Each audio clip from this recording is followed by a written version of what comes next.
क्षेत्र के लोगों को है खेल जोड़ता है जी।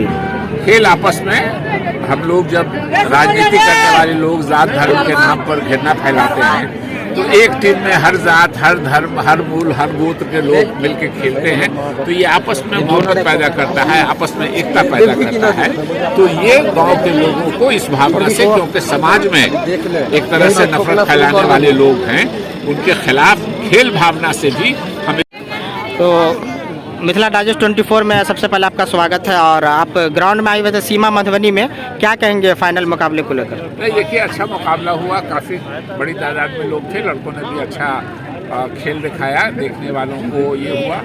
और देहाती इलाकों में क्रिकेट काफ़ी मकबूल हुआ है इस मुल्क में, और बिहार में भी क्रिकेट की काफ़ी तरक्की हुई है। बिहार का हम लोग चाहते हैं कि यहाँ से लड़के गांव से निकलें, और अभी हाल के दिनों में जो गांव से लड़के निकले हैं उन्होंने नेशनल टीम में अपनी जगह बनाई है, IPL खेला है जी। तो जाहिर है कि अभी नया और लीग खुल रहा है, तो हम चाहते हैं कि लोग तरक्की करें, लोग ऊपर उठें, और खेल के भावना से खेल आपस में जोड़ता भी है।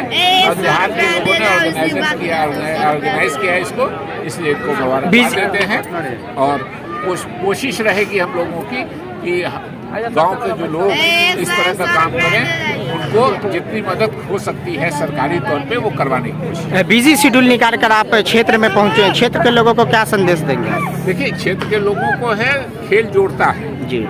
खेल आपस में हम लोग जब राजनीति करने वाले लोग जात धर्म के नाम पर घृणा फैलाते हैं तो एक टीम में हर जात, हर धर्म, हर मूल, हर गोत्र के लोग मिलकर खेलते हैं तो ये आपस में मोहब्बत पैदा करता है, आपस में एकता पैदा करता है। तो ये गांव के लोगों को इस भावना से, क्योंकि समाज में एक तरह से नफरत फैलाने वाले लोग हैं, उनके खिलाफ खेल भावना से भी हम एक दूसरे को जोड़ने की कोशिश करेंगे। इस पे लोगों को ध्यान देना चाहिए और नौजवानों को लगे रहना चाहिए। बहुत बहुत शुक्रिया सर बातचीत करने का।